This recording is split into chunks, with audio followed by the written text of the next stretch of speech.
Uma ilha isolada na costa do Paraná, conhecida por histórias de naufrágios e um farol abandonado envolto em lendas. Um grupo de jovens aventureiros decide explorar o local e desaparece misteriosamente durante a noite. O que teria acontecido naquele lugar amaldiçoado? Deixe seu comentário agora. Você acredita em lugares que atraem o perigo? Olá, exploradores do desconhecido. Sejam bem-vindos ao Vidas em Cena, onde desvendamos mistérios que a realidade insiste em ocultar.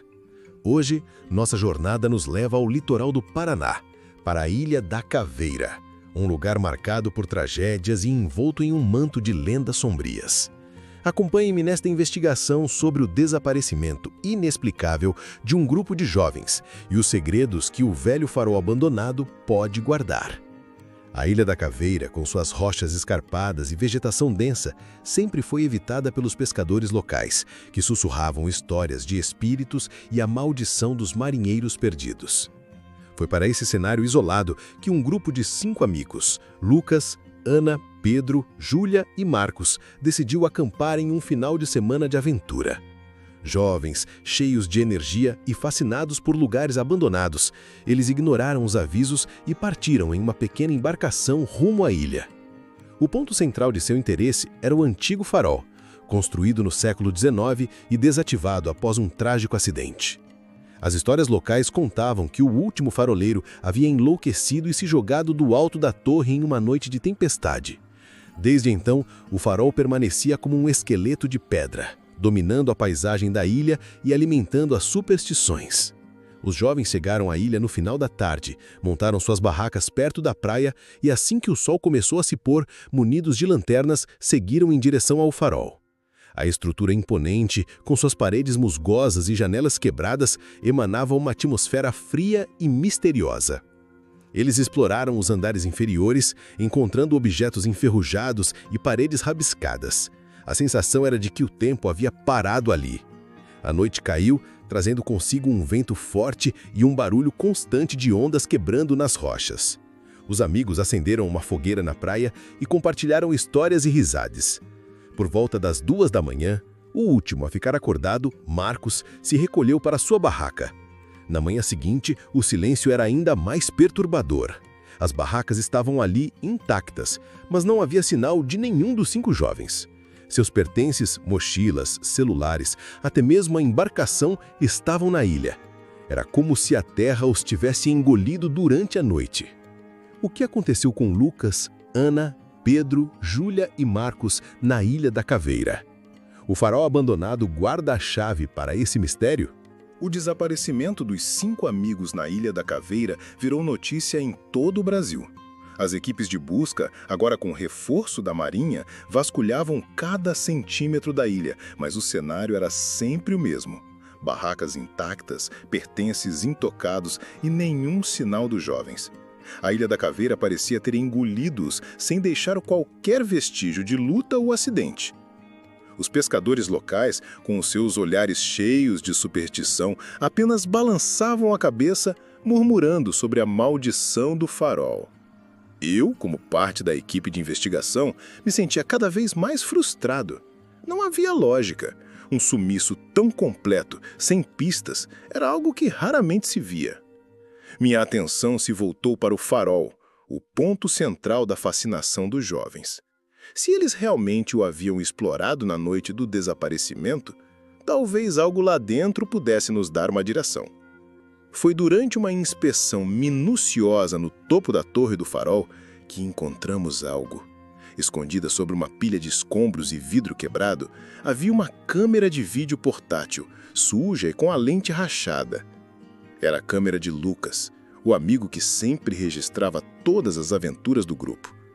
Meu coração disparou.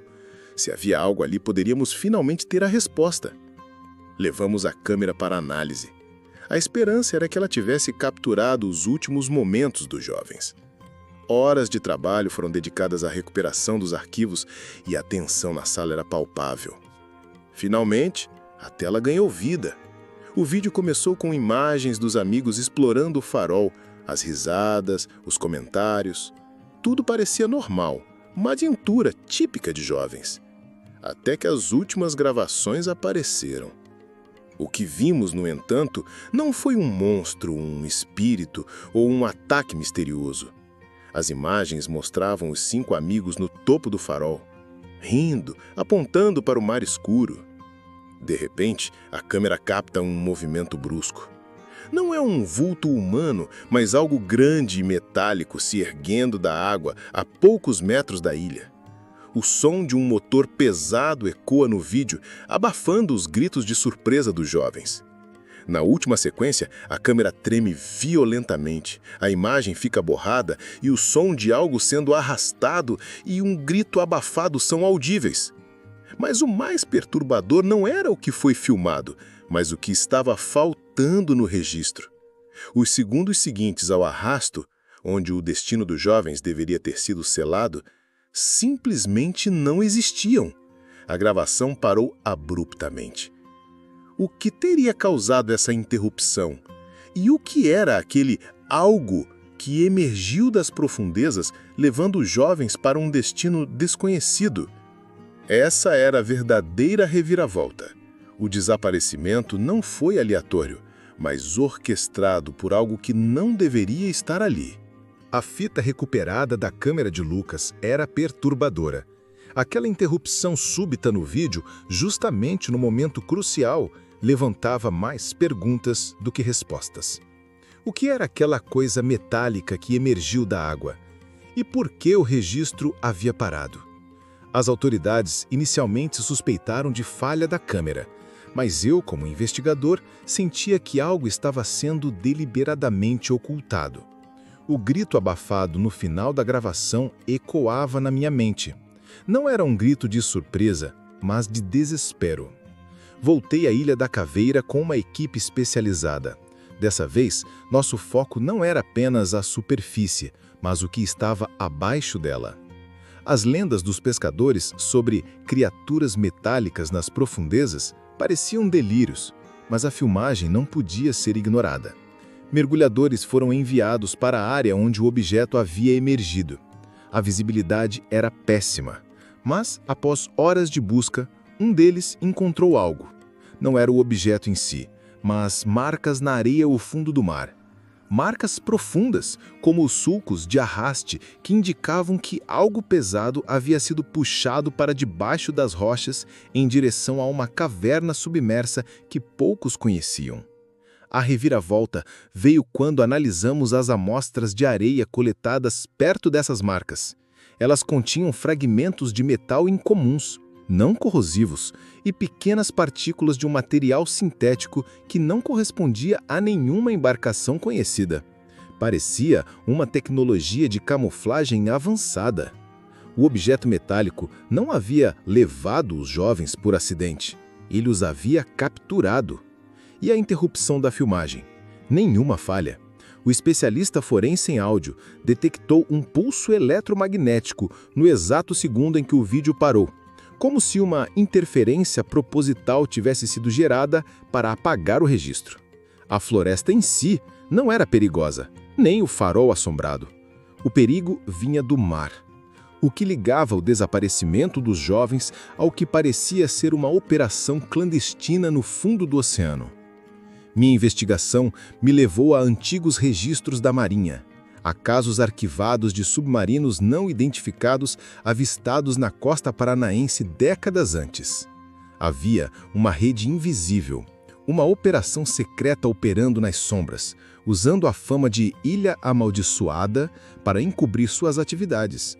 O que eles estavam fazendo na Ilha da Caveira? E o que queriam com os jovens que estavam no lugar errado na hora errada? A Floresta Negra não engoliu a mochileira, mas a Ilha da Caveira, no Paraná, parecia estar ligando o destino dos jovens a algo muito maior do que qualquer lenda de piratas. No próximo e último segmento, vamos desvendar quem estava por trás dessa operação e o terrível destino dos jovens, uma conclusão que vai abalar sua percepção sobre as águas profundas do nosso litoral. As marcas no fundo do mar, o material sintético desconhecido e o pulso eletromagnético que silenciou a câmera de Lucas convergiram para uma única e aterrorizante conclusão. Os jovens da Ilha da Caveira não foram vítimas de uma lenda, mas de uma operação secreta de proporções assustadoras. Minha investigação, que começou com o desaparecimento, agora revelava uma rede de atividades clandestinas operando nas profundezas do litoral paranaense. A rede invisível que mencionei na parte 3 começou a tomar forma. A Marinha, em uma operação sigilosa baseada nas minhas descobertas, enviou submarinos não tripulados para mapear a caverna submersa que havia sido identificada pelos mergulhadores. O que eles encontraram superou as expectativas mais audaciosas. Não era uma formação natural, mas uma base submarina camuflada, construída com uma tecnologia de ocultação que a tornava indetectável pelos radares comuns. Essa era a verdadeira Ilha da Caveira para os operadores, o centro de uma operação de contrabando de alta tecnologia e experimentos militares ilegais, utilizando as águas profundas do Atlântico como esconderijo perfeito. O destino dos jovens, contudo, foi o mais sombrio de todos. A base foi invadida por uma equipe de elite da Marinha. Lá dentro, os mergulhadores encontraram evidências de que Lucas, Ana, Pedro, Júlia e Marcos haviam sido levados para dentro da instalação. Não como reféns, mas como testemunhas indesejadas. Eles haviam visto demais, o suficiente para comprometer a operação. Os corpos dos jovens nunca foram encontrados na ilha porque eles estavam dentro da base secreta, silenciados para garantir o segredo da operação. Sua curiosidade juvenil havia selado seu destino. A filmagem da câmera de Lucas, que antes parecia interrompida por uma falha, na verdade havia sido desativada por um dispositivo de interferência eletromagnética usado pela própria base para evitar qualquer registro de suas atividades. O grito abafado no vídeo, que tanto me perturbou, era o som dos jovens sendo neutralizados. A Ilha da Caveira, com suas lendas de maldições e o farol abandonado, servia como uma cortina de fumaça perfeita para uma das operações mais audaciosas e desumanas já realizadas no litoral brasileiro. A história dos 5 jovens desaparecidos na Ilha da Caveira é um lembrete cruel de que a verdade, por vezes, está escondida nas profundezas mais escuras, e que o perigo real não pode ser o sobrenatural, mas a escuridão da própria natureza humana. Seu desejo por aventura os levou a uma descoberta que lhes custou a vida, mas revelou um segredo que o governo tentou, por anos, manter enterrado.